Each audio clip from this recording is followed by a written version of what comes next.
کئی بار عمران خان پر خفیہ حملہ کیا گیا، ان کی جان کو خطرہ، بشرا بی بی کو دھمکیاں مل چکی ہیں، خان پیچھے ہٹنے والا نہیں، مراد سعید کے انکشاف۔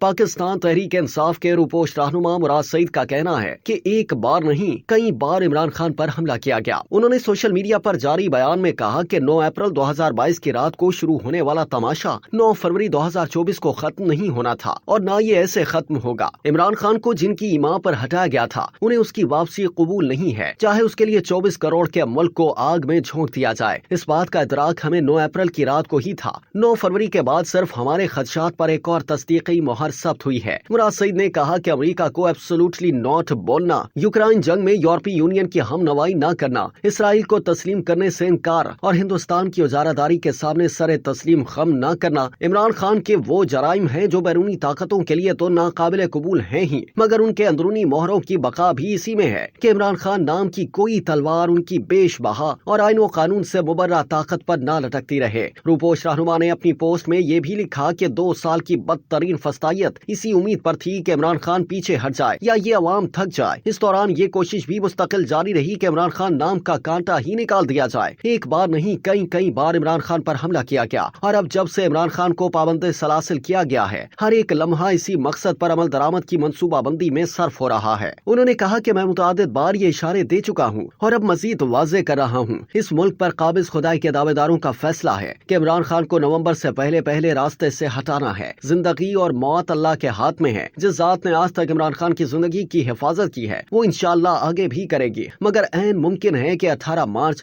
2023 کی طرح اس مرتبہ بھی وسیلہ اللہ نے اس کی قوم کو بنانا لکھا ہو، اور یہ کوشش ہم پر فرض اس لیے بھی ہے کہ عمران خان کی زندگی کی ضرورت عمران خان کو نہیں ہے، عمران خان کی قوم کو ہے۔ مراد سعید نے کہا کہ اس وقت مقتدرہ متعدد منصوبوں پر کاربند ہے، ان سب کا مقصد ایک ہی ہے، عمران خان کے سائے تک سے نجات پانا۔ اس کے لیے اڈیالہ پر دہشت گرد حملوں اور سیکیورٹی رسک کا ڈرامہ بھی رچایا گیا، مذہبی جنونیت اور جیل میں قیدیوں کی لڑائی کے قصے بھی پھیلائے گئے۔ ان کی صحت کے حوالے سے پہلے ہی بی بی کو دھمکی دی گئی تھی۔ عمران خان کو بنی گالہ منتقل کرنے کے بابت بھی غور و خوض ہوا۔ انہوں نے کہا کہ بنی گالہ میں بشرا بی بی سے جو سلوک روا رکھا گیا ہے اور ان کی منتقلی پر کیسی خبریں چلائی گئیں وہ آپ کے سامنے ہیں۔ بہر صورت خان کو نقصان پہنچانے کی ذمہ دار وہی قوتیں ہوں گی کہ جو عدالتوں کے فیصلوں کو روند کر ان سے ملاقاتوں پر پابندی عائد کرنے پر قادر ہیں۔